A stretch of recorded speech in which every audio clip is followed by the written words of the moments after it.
Have you ever performed worse during a game than you did during practice? Have you ever mastered information on a research topic and then blinked out when you attempted to present your project in front of a class?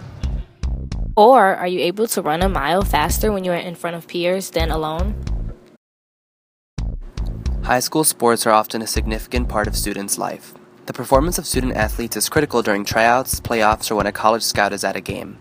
Social facilitation is a tendency for people to perform better on simple tasks when performing the task in front of other people. However, people tend to do worse when performing a complex task in front of a crowd. A person's performance does not depend solely on their abilities, but also on whether they are conscious that they are being evaluated. We explore this psychological tendency through free throw shooting with and without an audience in a high school gym. The early observations and studies of social facilitation date back to experiments done by Norman Triplett in the late 1890s. Triplett worked in Indiana University's psychological laboratory. He observed that bicyclists went the fastest when in a competition and racing against each other, and the slowest when cycling alone. In order to test his observation, Triplett conducted an experiment where children were asked to turn a fishing reel alone and then stand side by side with their peers. Triplett found that most students reeled faster when standing by the side of a peer. Triplett's evaluation confirmed a view widely shared by cyclists of the time, that riding in competition or with pacers reduced times by 20 to 30 seconds per mile.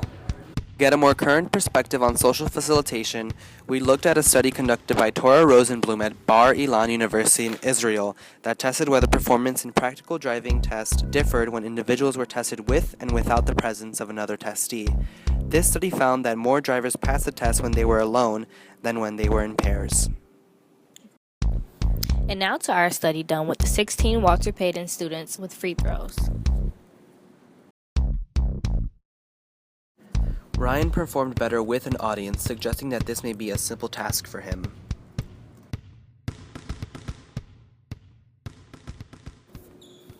Philip performed better without an audience, suggesting this might be a complex task for him.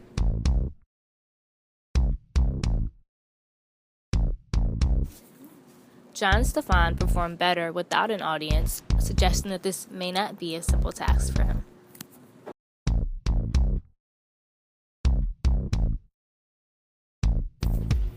Joshua performed better alone, suggesting that this may be a complex task for him.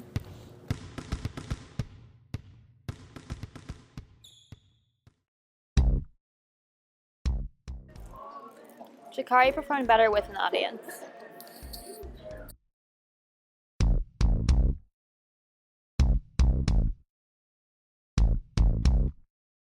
George performed the same with and without an audience.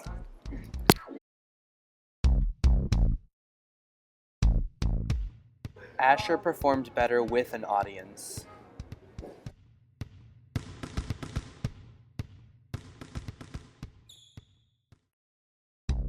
Elizabeth performed the same with and without an audience.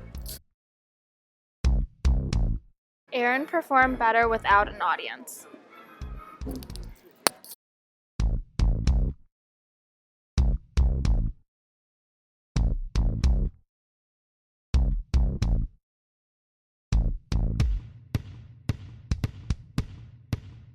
Danny performed better without an audience.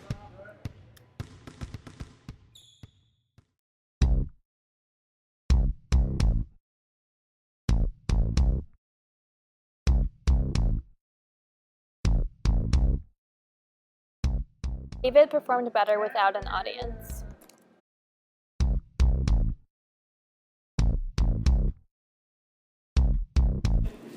And now an interview with University of Kentucky commit Charles Matthews focused on the impact of a crowd on his basketball performance. Matthews has been playing basketball since age 9 and is ranked as one of the top 100 seniors in the country by ESPN. Was there ever a time where you played worse in front of a large audience or scout even though you felt prepared? There was one time during the 2013 summer when the coach for North Carolina came to watch me play, and I did much worse than I expected.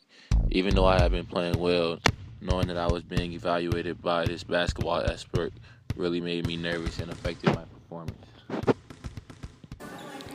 How does your performance vary from away games to home games? Was there a noticeable difference this season? We played 32 games this season. Out of 32 games, we only lost 4, and none of those were home games. So I think having an audience that is majority friends and family helps contribute to the positive energy.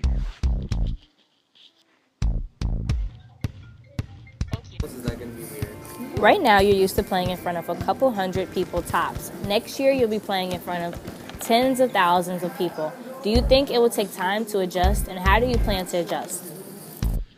It will definitely take some effort on my part to transition. I think the larger fan base will add much more pressure. I'll also be critiqued by so many more people next year, but I'm sure it'll come natural over time. Our study answered our questions regarding Peyton students as they were observed by other Peyton students, but we still had questions regarding social facilitation. Like what would happen if the Peyton students were watched by an older audience or a younger audience? We consulted Dr. Silberg to answer our questions. He has an extensive career as both a psychologist and a therapist and has been in private clinical practice for over 10 years.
Overall, less free throws were made by Peyton students when they were in front of an audience. This trend did not hold true for every student individually because for some students this was a simple task and for others this was a complex task. For example, varsity player Ryan Crow's free throw percentage improved by 20% when in front of an audience. On the other hand, soccer and volleyball player Philip Viber's free throw percentage declined by 10% when in front of an audience.